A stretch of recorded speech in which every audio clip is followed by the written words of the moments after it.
The number one cause of heart disease is not what you think. I called up a heart surgeon, a friend, Dr. Philip Ovadia, and I asked, do you ever see this problem when you do open heart surgeries? And he said nearly 100% of the time. It's a type of visceral fat around the heart itself. What's unique about this fat is it directly contacts the heart muscle and the arteries itself. So that means the inflammation from this type of fat goes directly into the heart first before any other place in the body. The big question is, what causes this layer of fat? And so the key to this whole story is insulin. If insulin is high, you're going to get really fat. You're going to start gaining weight. When insulin is low, everything is reversed. You're going to lose weight and get rid of fat, especially the fat surrounding the heart. This problem with the fat around the heart relates to something called insulin resistance. Very simply, the receptor for insulin is no longer accepting insulin. That's what insulin resistance is. And now the problem is, where does the fat go? Accumulates around the liver as a fatty liver, accumulates around the organs as visceral fat. I'm going to give you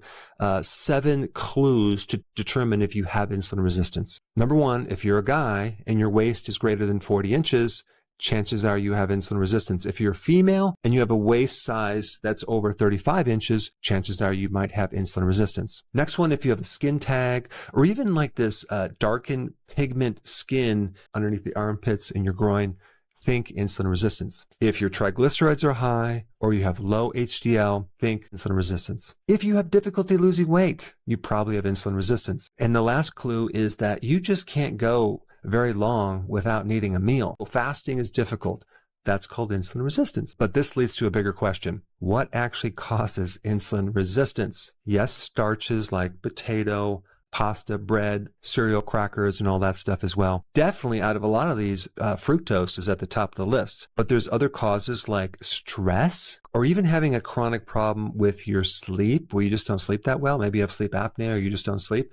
That can set you up for insulin resistance. This is why people crave maybe junk food or sugar if they haven't slept or they're under stress. But there's one other big cause to insulin resistance you need to know about. Seed oils. That's right, seed oils. Some people will say the omega-6 fatty acids are essential, which they are. But you know what a lot of these studies never look at? Oxidation from these oils. You see, these omega-6 oils are very, very fragile, very vulnerable to oxygen, heat, and light. But do you ever notice when they make seed oils, like this could sit on the shelf. It doesn't even have to be refrigerated for a very long time. How do they get it to do that? These industrial seed oils are highly processed with high heats, with chemicals like hexane, which is in your gasoline. And so that when you consume this stuff, it gets stuck in your cells for like a year and a half. That is a major contributor to the insulin receptor damage on the surface of that cell.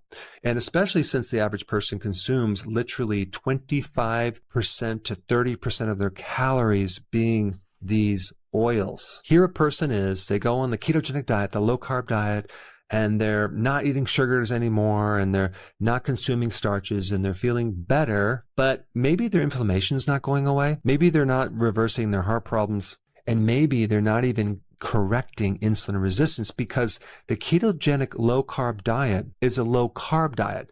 It's not a low seed oil diet. But if you read my book, I talk about the healthy version of the ketogenic diet. I'm talking about doing the low carb diet with higher quality ingredients, cooking with butter, tallow, maybe coconut oil, using olive oil, not the seed oil dressing. So one of the root causes for heart disease is the epicardial fat, which comes mostly from the combination of sugar, starches, but definitely seed oils, aka if you add all those up, you get ultra-processed foods. But the good news is there's some really quick things to do to get rid of this fat. So number 1, get rid of the seed oils, replace it with healthy oils. I'll put a link down below for more details.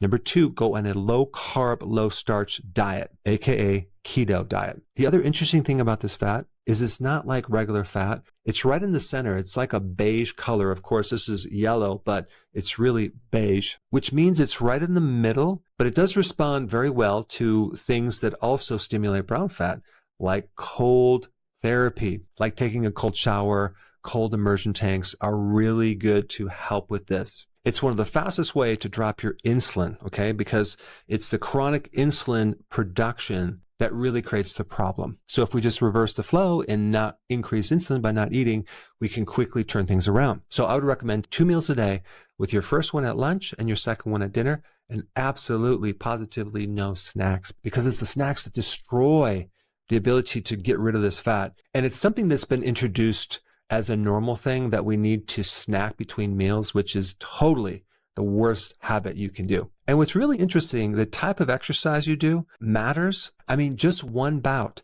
of high intensity interval training can actually make your receptors for insulin more sensitive significantly. So do not forget about exercise.